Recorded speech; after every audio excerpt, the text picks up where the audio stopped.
अरुण 22 साल का एक हैप्पी यंग केपेबल लड़का है, लाइफ के प्रति सिंसियर और ऑनेस्ट। लाइफ में कुछ बड़ा कर गुजरने की तीव्र इच्छा है उसके अंदर, ऐसा उसकी मां ने मुझे बताया।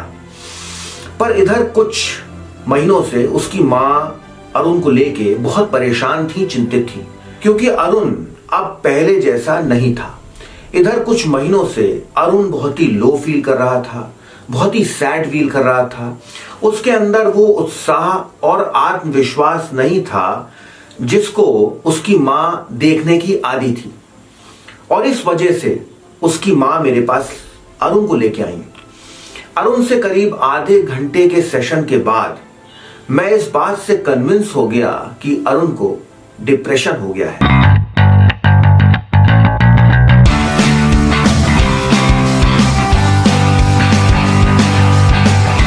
मैंने अरुण को और उसकी मां को होप दी कि डिप्रेशन एक पूरी तरह क्योरेबल इलनेस है।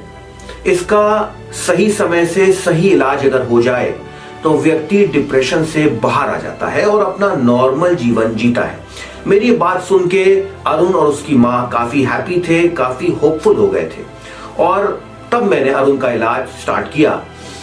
और जैसा कि मैंने उनको बताया था, अगले 3 से 4 महीने में अरुण अब ठीक होने लगा है, और उसकी प्रोग्रेस देख के मैं बहुत खुश हूं।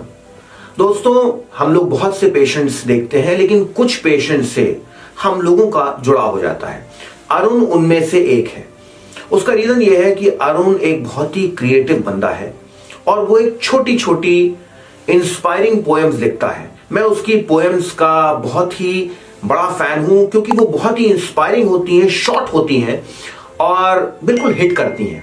अरुण की इसी क्रिएटिविटी की वजह से मैं अब उसके लिए ट्रीटिंग डॉक्टर नहीं हूं, बल्कि उसका एक बड़े भाई की तरह हूं, और वो भी अब मेरा छोटा भाई है। लेकिन अब वो है नहीं, वो था, क्योंकि कुछ हफ्ते पहले से अपनी व्यक्तिगत और प्रोफेशनल डिफिकल्टीज के कारण वो फिर से डिप्रेशन में जाने लगा था, स्लिप करने लगा था। इस बात ने मुझे बहुत चिंतित किया। मैंने उसके साथ बहुत से सेशंस करे, उसको बहुत समझाया, उसकी ट्रीटमेंट को बदला, पूरा प्रयास किया कि अरुण ठीक हो जाए। पर हताशा और निराशा ने उसे ऐसा घेर लिया था कि अभी 2 दिन पहले उसने अपने आप को कमरे में हैंग करके अपनी जान दे दी। उसने सुसाइड कर लिया। दोस्तों, पिछले 2 दिन से मैं बहुत ही शॉक्ड हूं और सैडेंड हूं, क्योंकि इस बीच मेरे और उसके बहुत से सेशंस हुए जहां मैंने उसको बहुत समझाने की कोशिश करी, उसको बहुत इनकरेज किया, पर फिर भी उसने अपनी जान ले ली। अगर मुझे जरा सी भी भनक होती कि वो अपने जीवन में इतना घातक और इतना बड़ा स्टेप लेने जा रहा है, तो मैं पूरा प्रयास करके उसको बचाता, बट अनफॉर्चुनेटली अब वो हमारे बीच में नहीं। दोस्तों, आज के वीडियो की प्रेरणा मुझे अरुण से मिली। मुझे लगा कि मेरा एक वीडियो आप सबके बीच में जाना चाहिए, जिससे मैं आप सबको इस सीरियस पब्लिक हेल्थ इशू, आत्महत्या या सुसाइड के बारे में कुछ बताऊं, और आपको ये बताऊं कि डिप्रेशन एक इतनी बड़ी समस्या नहीं है कि आप अपने जीवन का अंत कर दें। डिप्रेशन या लो फील करना एक लाइफ का फेज होता है, पर उस फेज से आप अपनी लाइफ को डिफाइन नहीं कर सकते। इसलिए मेरी ये जिम्मेदारी है, मेरा ये कर्तव्य है कि मैं as a mental health professional एक वीडियो बनाऊं, जिससे मैं यंग जनरेशन को, या उस जनरेशन को जो अपनी लाइफ में बहुत स्ट्रेस और तनाव से गुजर रहे हैं, इस बात को याद रखें कि ये तनाव, ये परेशानी एक फेज है, ये भी गुजर जाएगी। पर इस तनाव के छलावे में आके अपना जीवन अंत ना करें। सुसाइड या आत्महत्या की जानकारियां हमें लगभग रेगुलर बेसिस पे print media, social media, television, radio के माध्यम से मिलती रहती है। पर जब भी हम ये खबर सुनते हैं तो एक बात जहन में जरूर आती है कि कोई क्यों और कैसे अपनी जान दे सकता है। रिसर्चर्स और शोधकर्ताओं जिन्होंने सुसाइड के ऊपर कई वर्षों से स्टडी करी है, रिसर्च करी है, उनका कहना है कि सुसाइड करने में दो मुख्य कारण होते हैं। पहला कारण, व्यक्ति मान लेता है कि वो अपने जीवन के लोएस्ट पॉइंट पर है। उसे लगता है कि अब यहां से उभर पाना मुश्किल है। उसके अंदर एक होपलेसनेस होती है। उसको लगता है कि वो अपने जीवन के एक अंतिम पड़ाव पर है। दूसरा कारण होता है हेल्पलेसनेस। होपलेसनेस के बाद अब उसे यह भी लगता है कि शायद वो इस लोएस्ट पॉइंट से दोबारा कभी बाउंस बैक नहीं कर पाएगा, दोबारा कभी अपने जीवन में उठ नहीं पाएगा। इस स्थिति को कहते हैं हेल्पलेसनेस। तो पहली बात होती है होपलेसनेस और दूसरी चीज होती है हेल्पलेसनेस। जब ये दोनों इमोशंस मिक्स हो जाते हैं तो व्यक्ति बहुत हताश और निराश हो जाता है। उसे कुछ दिखता नहीं। उसे लगता है कि इस पेनफुल लाइफ का अंत उसकी स्वयं की मृत्यु है। वो चाहता है कि वो अब इन सब परेशानियों से मुक्त होकर के कहीं दूर चला जाए, जहां पे उसको रोजमर्रा की चिंताओं से, परेशानियों से मुक्ति मिल जाए। Ending his life becomes his agenda. वो अपनी लाइफ को एंड करने के लिए उसी तरह मेटिकुलसली प्लान करता है जैसे कि एक बहुत ही सिंसियर और लगनशील स्टूडेंट अपने एग्जाम की तैयारी करता है। WHO के अनुसार लगभग दुनिया में हर वर्ष 8 लाख लोग सुसाइड से अपनी जान देते हैं। और मैं आपको बता दूं कि यह भी अंडर रिपोर्टेड है, यानी कि हर 40 सेकंड पर एक व्यक्ति अपनी जान दे रहा है। अगर मैं आपको कुछ और फैक्ट्स बताऊं सुसाइड के बारे में तो वो ये होंगे कि अधिकतर सुसाइड की एज मिड टीन्स यानी कि 17-18 साल से लेकर के 30 वर्ष की आयु के बीच में अधिकतर रहती है। सुसाइड करने की इच्छा या सुसाइड करने की हिम्मत पुरुषों में महिलाओं के मुकाबले 4 गुना ज्यादा होती है। पुरुष और महिलाओं का सुसाइड करने का तरीका और ढंग भी अलग होता है। पुरुष जहां अधिकतर अपने आप को हैंग करके या ऊंची बिल्डिंग से कूद करके या फायर आर्म जैसे कि पिस्टल या गन यूज करके अपनी जान देते हैं, वहीं महिलाएं ओवरडोज, किसी ड्रग का ओवरडोज या पॉइजन कंज्यूम करके अपनी जान देती हैं। अगर हम कॉमन कारणों पे आए कि लोग सुसाइड क्यों करते हैं तो उनको मैंने 4-5 कैटेगरीज में बांटा है। सबसे पहला प्रोफेशनल कारण, किसी का जॉब का लॉस हो गया, प्रोलॉन्ग्ड अनएम्प्लॉयमेंट है, बहुत भारी बिजनेस में लॉसेस आ गए, मार्केट का रिसेशन हो गया। ऐसा भी देखा गया है कि जो लोग सब्सटेंस अब्यूज करते हैं जैसे कि स्पेशली अल्कोहल, कैनबिस, ओपियम, उनमें भी अपने जीवन को अंत करने की तीव्र इच्छा हो जाती है, क्योंकि कहीं ना कहीं वो सब्सटेंसेस किसी हताशा या निराशा की वजह से ही ले रहे होते हैं। अगर हम सुसाइड के पर्सनल कारण देखें तो उसमें आप पाएंगे कि जो लोग सिंगल होते हैं, काफी लंबे समय तक उनकी शादी नहीं हो पाती, सेपरेटेड हो जाते हैं यानी कि अलग हो जाते हैं, विडो हैं, विडोअर हैं, घर में किसी व्यक्ति की अचानक मौत हो गई, देहांत हो गया, या उस व्यक्ति का देहांत हो गया जिससे आपको बहुत लगाव था, breakups, betrayal by the partner, rejections by someone whom you admire, आप चाहते हैं कि आपसे उससे दोस्ती हो जाए पर वो व्यक्ति आपको रिजेक्ट कर देता है, over expectation bye parents towards children, specially जब वो एकेडमिक जीवन में होते हैं, over expectation by the student from himself, peer pressure. ये कई कारण हैं जो हमारे अंदर हीन भावना, होपलेसनेस, हेल्पलेसनेस के इमोशंस को जनरेट करते हैं और कहीं ना कहीं ये हमें प्रेरित करते हैं कि हम अपनी जान दे दें। इन सब कारणों के अलावा कुछ और भी बहुत मुख्य कारण हैं जिसमें कई सारी इलनेसेस होती हैं, जैसे कि depression. Depression in fact one of the most common cause है सुसाइड का।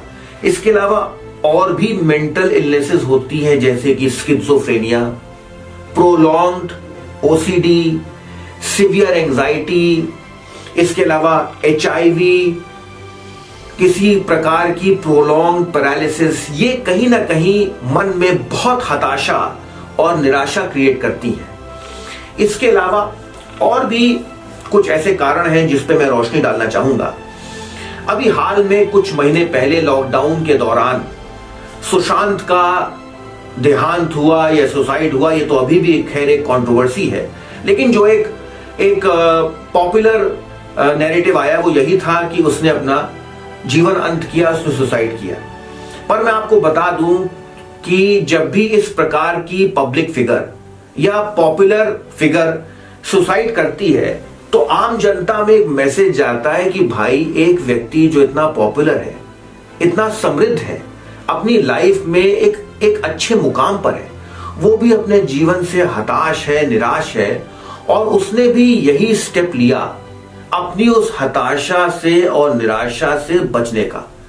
तो मुझे भी लगता है कि कहीं ना कहीं चूंकि ये एक पब्लिक फिगर है, ये एक सक्सेसफुल व्यक्ति है, तो शायद इसने जो निर्णय लिया वो सही था। तो मैं आपको बताऊं कि इन पब्लिक फिगर्स की इन्फ्लुएंस की वजह से कई लोग अपनी हताशा को खत्म करने के लिए मोटिवेट हो जाते हैं अपने को अंत करने के लिए। जैसा कि मैंने बताया था इसी वीडियो में, मैंने आपको अपनी आप बीती बताई कि अरुण के साथ मेरे कई सेशंस हुए, लेकिन एक बार भी मैं ये भांप नहीं पाया कि वो लड़का इतना बड़ा कदम, इतना घातक कदम उठाने वाला है। इसी चीज को लेके मेरे से कई बार कई फैमिली मेंबर्स पूछते हैं कि डॉक्टर साहब, हमारे घर में जो व्यक्ति है जो डिप्रेशन से पीड़ित है, ये कई बार हमें लगता है कि कहीं कोई गलत कदम ना उठा ले, क्योंकि शायद उसने पहले इस तरह के कदम उठाए होते हैं। क्या आप कोई क्लू, कोई बात ऐसी बता सकते हैं जिससे हम पहचान पाएं कि कहीं ये व्यक्ति कोई बड़ा कदम जैसे कि अपने को अंत करने का, सुसाइड करने का सोच तो नहीं रहा? लेकिन मैं आपको बता दूं कि इसका कोई भी सेट फॉर्मूला या सेट इंस्ट्रक्शंस नहीं है जहां हम जांच पाए, जहां हम परख पाए कि ये व्यक्ति अपना अंत करने के लिए सोच रहा है। पर हां, ये जरूर है कि इतने वर्षों से जब इस तरह के पेशेंट्स के साथ इंटरव्यूज ही हुए, इस तरह के पेशेंट्स का बिहेवियर हम लोगों ने देखा, तो कई वर्बल और बिहेवियरल क्लूज सामने आए जिससे हम कुछ हद तक प्रेडिक्ट कर सकते हैं कि शायद ये व्यक्ति अपने जीवन को अंत करने के लिए सोच रहा है। ये वर्बल और बिहेवियरल क्लूज होते हैं। पहले मैं आपको बताना चाहूंगा कि क्या ऐसे क्लूज वर्बली आप समझ सकते हैं जहां पे आपको पता लगेगा कि ये व्यक्ति अब शायद सुसाइड की तरफ सोच रहा है। ये व्यक्ति बोलेगा कि भाई अब मुझसे रहा नहीं जा रहा, अब मैं और प्रेशर झेल नहीं सकता। दूसरा, ये व्यक्ति आपसे अक्सर कहेगा कि मैं अपने परिवार पर बोझ हूं, मैं बेकार हूं, मैं कुछ कर नहीं पाया, मैं अपने परिवार में किसी प्रकार से कंट्रीब्यूट नहीं कर पाया, मेरा जीवन निरर्थक है। तीसरा, ऐसे व्यक्ति अक्सर कहते मिल जाएंगे कि ये दुनिया, आसपास के लोग मेरी एब्सेंस में ज्यादा खुश रहेंगे, क्योंकि कहीं ना कहीं मेरी प्रेजेंस इन लोगों को कष्ट देती है, दुख देती है। अब आ जाते हैं बिहेवियरल क्लूज में। बिहेवियरल क्लूज भी जानना आवश्यक है। इसमें अधिकतर आप पाएंगे कि ये पेशेंट्स अपने को हानि पहुंचाने का प्रयास करते हैं। अधिकतर मेरे पास पेशेंट्स आते हैं जिनकी रिस्ट पे निशान होते हैं, उन्होंने कोशिश करी होती है अपनी रेडियल आर्टरी काटने की। दूसरा, ये ट्रीटमेंट प्रॉपरली नहीं लेते, नॉन कंप्लायंस ऑफ ट्रीटमेंट होता है। तीसरा, अक्सर आपको सूचना मिलेगी कि ये पेशेंट उन दवाइयों को जो आपने इनको प्रिस्क्राइब करी है उसकी ओवरडोज लेकर के अक्सर अस्पताल में भर्ती हो रहे हैं। आप ये भी पाएंगे कि इस तरह के पेशेंट सोशली आइसोलेट हो गए हैं।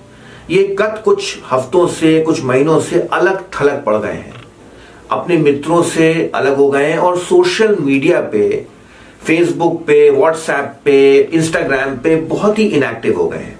ये कहीं ना कहीं किसी सब्सटेंस अब्यूज में डूब गए हैं, अल्कोहल लेने लगे हैं, कैनबिस लेने लगे हैं, ये भी एक तरह का बिहेवियरल इंडिकेशन है that the person is going towards wrong side. चौथा, अक्सर आप पाएंगे कि ये patients out of the blue अपनी विल लिखने लगेंगे, अपने प्राइज्ड पोजेशंस, अपने महंगे गिफ्ट्स बांटने लगेंगे। एक और कि अक्सर आपको इनके परिवार के लोग बताएंगे कि पहले भी ये अपने को अंत करने का प्रयास कर चुके हैं। अगर आप इस तरह के कुछ वर्बल और बिहेवियरल क्लूज पे ध्यान दें तो आप इनकी मंशाओं तक काफी हद तक पहुंच सकते हैं। दोस्तों, ये बहुत ही सैड और सीरियस पब्लिक हेल्थ इशू है और मैं हाल में ही अरुण को खो चुका हूं, इसलिए मुझे इस बात का दर्द है, इस बात का कष्ट है। मैं इस बात को भली भांति समझ सकता हूं कि जब कोई अपना आपके जीवन से चला जाता है, वो भी इस प्रकार से, तो वो एक बहुत ही प्रोलॉन्ग्ड वैक्यूम छोड़ देता है।